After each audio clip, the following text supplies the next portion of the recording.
So, good day, listeners, viewers across the globe. Welcome to the IOER YouTube channel. I'm Dr. Marites Dimanolea, and today I will discuss to you how to publish a research paper in the IOER International Multidisciplinary Research Journal.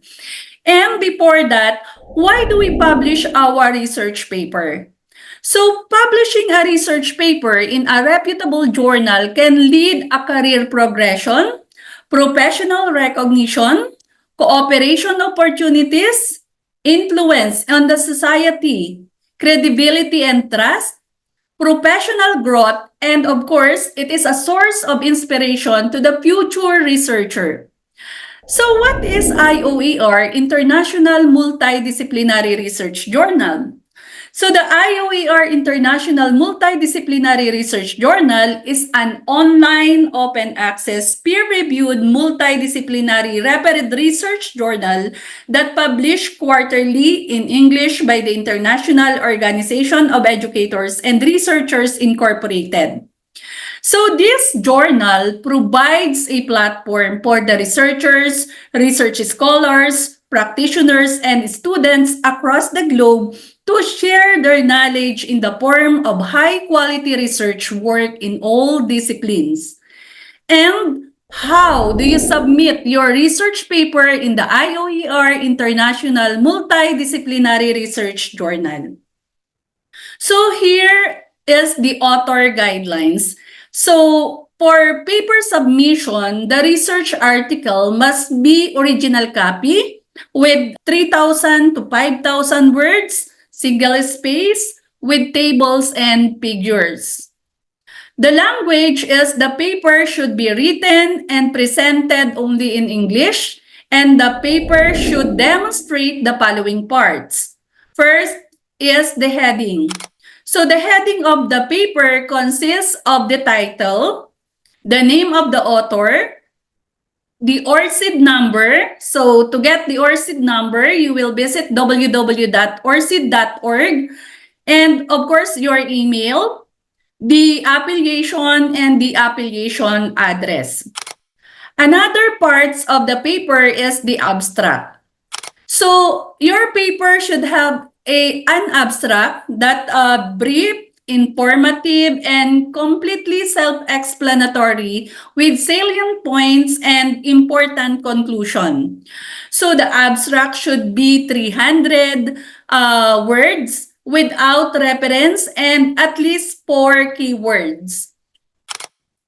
Another parts of the paper is the introduction.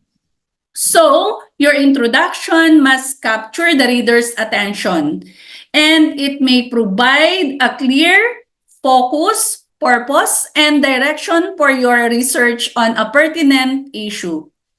And the introduction should contain the following. So, your topic in the context. So, what knowledge is necessary for the reader to comprehend your research paper.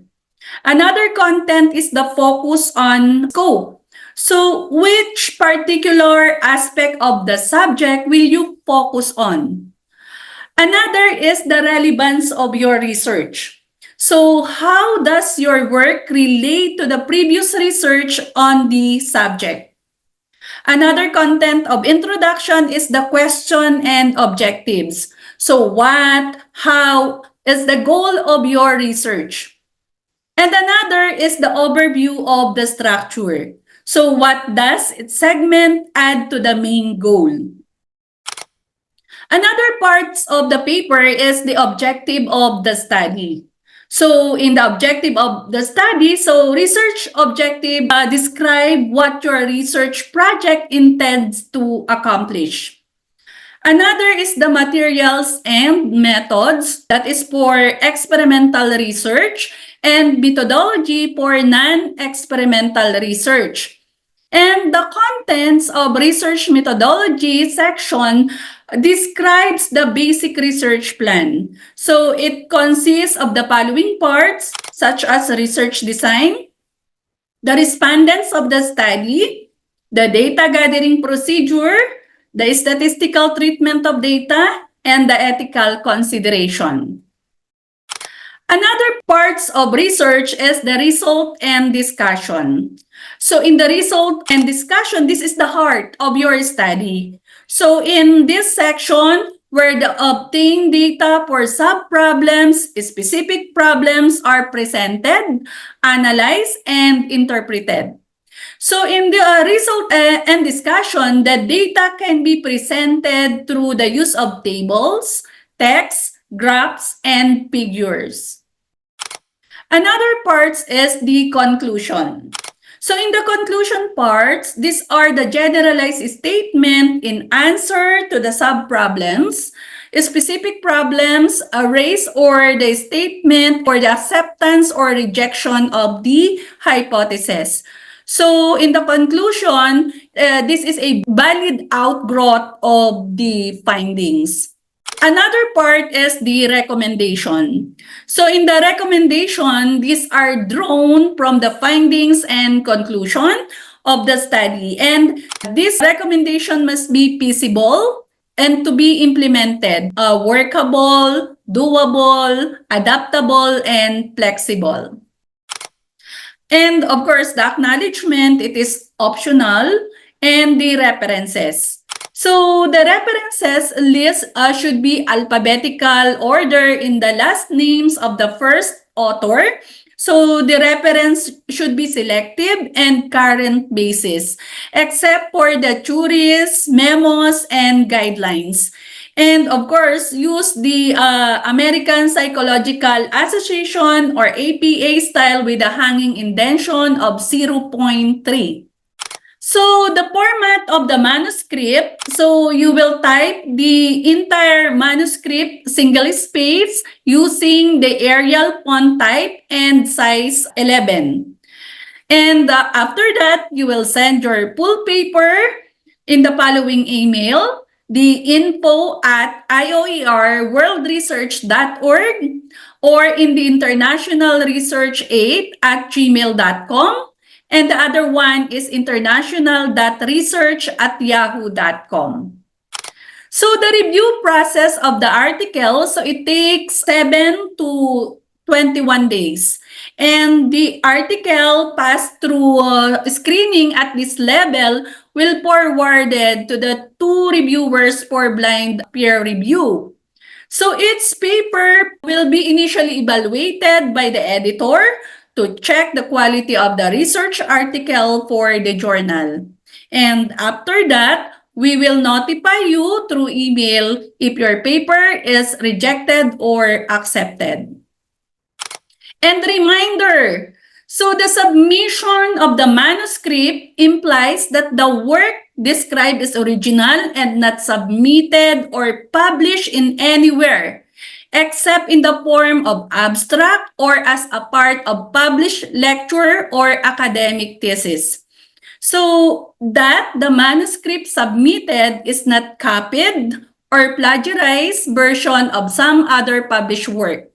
So all authors approve the publication of the article. So in terms of publication fee, there is no charge to submit a paper for review, but publishing a paper in the IOER International Multidisciplinary Research Journal requires a paper processing charges. The publication charges includes the typesetting, the publishing, and listing the document in the Search Digital Library, and administrative expenses. And for more than one author, the publication fee is the same.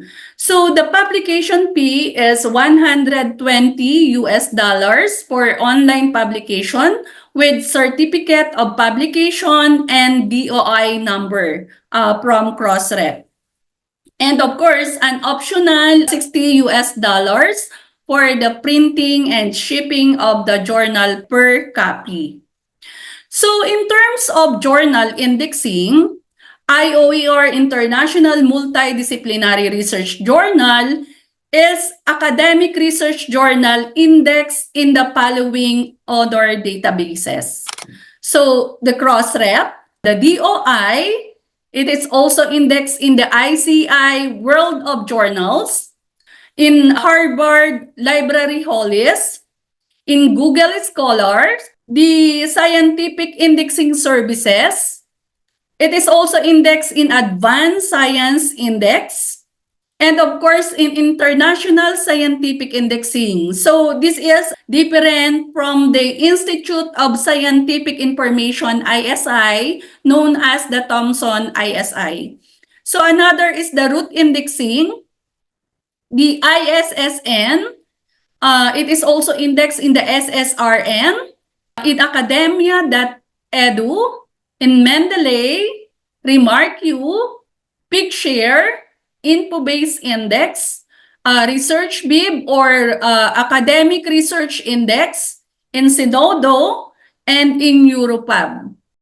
And the copyrights of the paper, it is retained by the author with first publication granted to IIMRJ Journal.